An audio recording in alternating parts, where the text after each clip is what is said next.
Noodles செய்ய போகிறோம். Noodles இந்த மாதிரி தண்ணி வச்சு வேக வைக்கணும். கொஞ்சம் வினிகர் ஊற்றி வேக வைக்கணும்.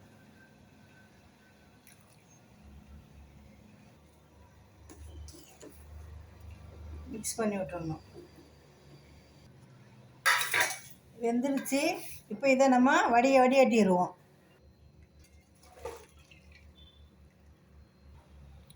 இப்போ ஸ்டவ் பற்ற வைப்போம்.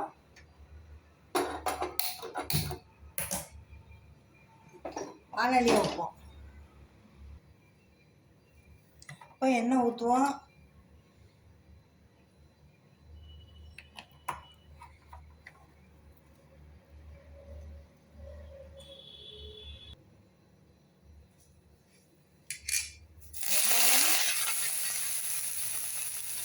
பச்சை மிளகா,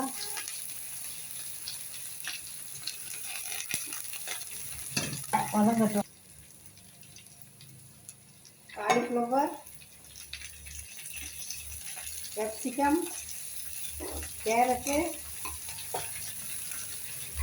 பீன்ஸு, தக்காளி.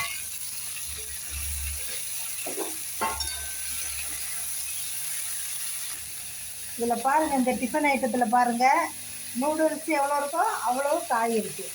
காய் சாப்பிடாத குழந்தைகளுக்கு இந்த மாதிரி செஞ்சு கொடுங்க. இந்த காய் வதங்குறதுக்கான உப்பு போட்டுருவோம்.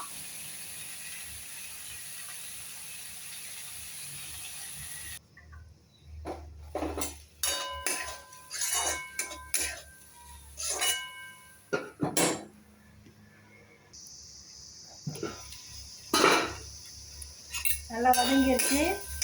இப்போ போட்டுருவோம்.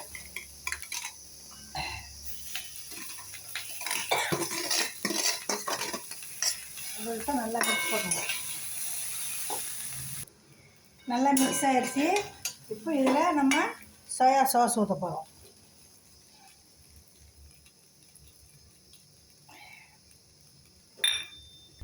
இப்போ நம்ம க்ரீன் சாஸு, பீஸா சாஸ் ரெண்டும் ஊற்ற போகிறோம். ஊற்றி நல்லா மிக்ஸ் பண்ணணும். நேயர்களே, கடையில் இந்த மாதிரி சாஸு சின்ன சின்னதாக கிடைக்கும். ஒரு நாள் 2 நாளைக்காக வேண்டி சின்ன சின்னதாக கிடைக்கும்.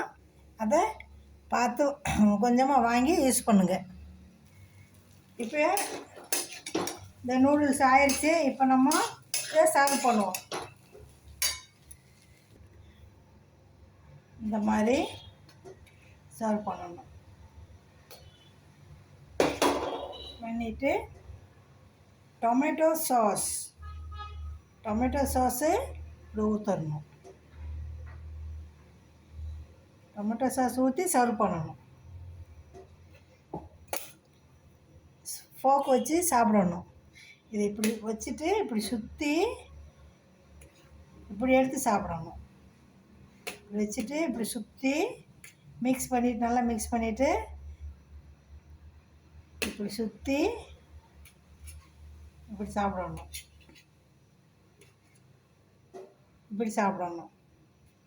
தேங்க்யூ.